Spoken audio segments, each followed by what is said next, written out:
Hey everybody, Ken Capital here with a video on AMC and GameStop. Going to combine them.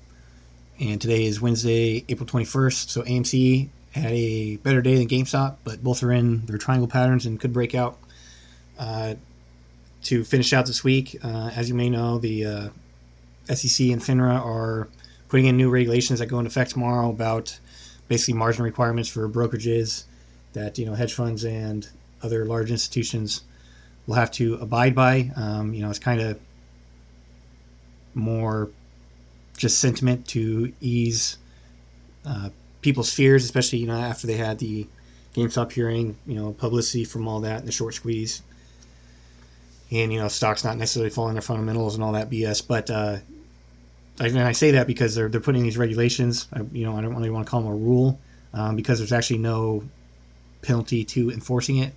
So we'll actually have to see if it has an effect on these stocks, but if it does, right, so it would require these institutions to back up or be able to back up daily their margin requirements. So we'll have to see if that has an effect, but it definitely could, cause some shorts to cover positions to end out the week, and that might have been a reason why other heavily shorted stocks moved today, like Skills. So Skills had a big day today.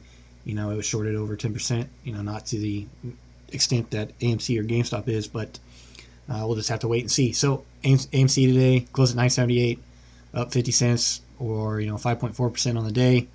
So here's a 10-minute chart. I just use a 10-minute chart because I think that actually shows the support a lot better in the afternoon. We can go down to the lower level, but so right off the get-go, we got some selling occur, bounce basically off the consolidated area, consolidated lows yesterday, and move higher, cross over the moving averages, and we get up here to 966, within striking distance of yesterday's 971.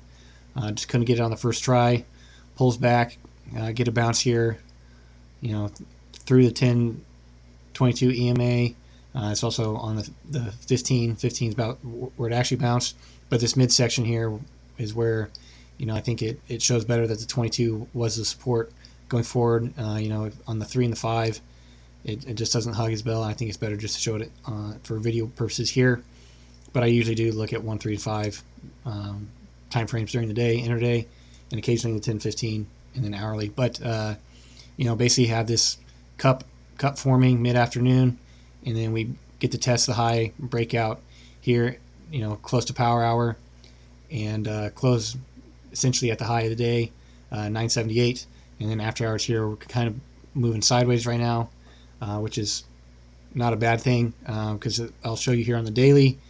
We did form a bullish engulfing candle, and especially here on the daily, it does look like we used the 50 EMA as support. And this 978.6 fib has been in an area. We got the one bounce here, back to the end of March. Passed through it middle of April, and we started drawing this triangle here. And wedge or whatever you want to call it, but GameStop's got one too, and so sold off, bounced right off the 50-day EMA, pushed up, and then closed right at the 22 EMA. So like I said, bullish engulfing candle. So if you're a candlestick believer, that could be a sign of a change in market sentiment. So obviously by volume here, so a lower volume day, still mixed volume is saying that it's basically all in the bid, all buying. But really for a bullish engulfing candle, you'd like to see it at the bottom of a trend. Right here, we're kind of consolidating. So I'm going to watch aftermarket price action, and if it stays up, I could put in a starter position, a couple hundred shares, and then if it gaps up, add in pre-market, with the target to be taking out this descending the top trending line of the triangle, and then maybe even this standard D line going forward. So AMC is going to be a watch for me here in after hours trading. And I put GameStop in the same video just because it has another triangle or a wedge. If I zoom out here on the daily, a little bit more exaggerated because it had the extended move. But GameStop was kind of weaker today, and you see here just really low on volume the last 2 days. So Monday, 10 million shares. Yesterday, 4.6. Today, 3.7. So I don't know how far you got to go back to the last time we were that low on volume.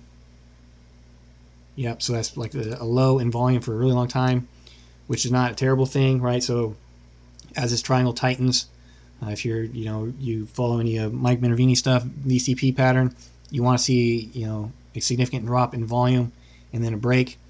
But right now, here, as the triangle's drawn out, we still got a lot of space to fill. So we'll have to see if GameStop can find some support, right? So I think if AMC or other heavily shorted plays start moving, GameStop will follow with it. But today, just really the low volume kind of killed it. You see here, like the candle, we didn't even get to test the open from yesterday's price, kind of right off that standard D line, 9 EMA above, acting as overhead resistance. So, we could still just bounce around, move sideways here, and then at some point this 50 EMA and this line will probably cross, and that could be the bounce level. But like I said, if things get crazy tomorrow with the new regulation, people covering their positions, AMC could be ready to explode higher, just like, or GameStop could be ready to explode higher, just like AMC, and these other heavily shorted plays. We are getting to the edge of this triangle, and I have it drawn through, the wicks, but if you just went through real bodies, right, it makes the triangle even tighter. So we'll just have to wait and see how the end of the week plays out for these Wall Street Bets heavily shorted stocks. Just to repeat one more time, I am watching AMC for a position to get into after market hours, maybe get a starter in for that bullish engulfing play. So let me know your thoughts in the comments. Appreciate you taking time to watch the videos, and I'll see you in the next one.